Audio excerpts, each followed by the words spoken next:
સૌથી પહેલા તો તમે આ ભારતીય જનતા પાર્ટીના સાંસદ મનસુખ વસાવા જે વાત કરે છે એને બરાબર ધ્યાનથી સાંભળો, ત્યાર પછી આપણે એને બે શબ્દ કહીએ. પાટની અંદર નાખે તો અને આપણા લોકો એક ભો કડક ભો હું પથરો કડક, પણ મારા તરફથી થોડું છૂટ આપું, કારણ કે બધું બંધ નથી થવાનું. મોટા મોટા કન્ટેનરો ગામમાં ઉતારે છે, એ લોકો કોઈ દિવસ એવું વિચાર્યું છે? ને હું તો કહું કે આપણો બાપ દાદા બહુ વર્ષો કોઈ દેવને કે પછી કોકને ક્યાંક એક કદાચ મોવડાનો દારૂ બોલ્યા, કોઈ સોશિયલ મીડિયામાં ચલાવજો, મનસુખભાઈ એવું કહેતા હતા.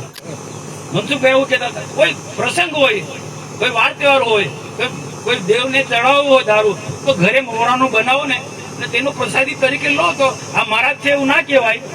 પણ મારા તરફથી થોડું છૂટ આપું, કારણ કે બધું બંધ નથી થવાનું. દિનેશભાઈ બરોબર છે ને?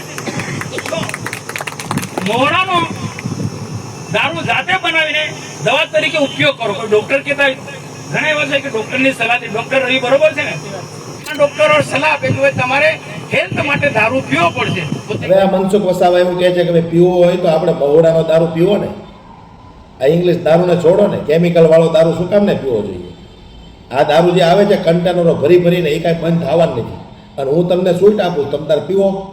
એટલે એનો મતલબ એવું થાય કે હર્ષ સંઘવીની આવડા ગાંઠતા નથી, અને હર્ષ સંઘવી મોટી મોટી વાતો કરે કે ગુજરાતમાં દારૂ બંધ નહીં થાય, જે વિસ્તારમાં મળે છે ત્યાંથી દારૂના અડ્ડાઓને સદંતરપણે બંધ કરવામાં નહીં આવે તો ત્યાંનો પીઆઈ અને પીએસઆઈ સસ્પેન્ડ થાય. પણ હું તો એમ કહું છું કે પહેલાં આવા નેતાઓને રાજીનામા અપાવરાવો, એ પોતે એમ કે તમ તાર પીવો, હું છૂટ આપું છું, અને પછી હવા કેટલી કરે તો તમ તાર સોશિયલ મીડિયામાં આપજો, અને એમ છતાંય પબ્લિક પાછા ભાજપને વોટ આપે.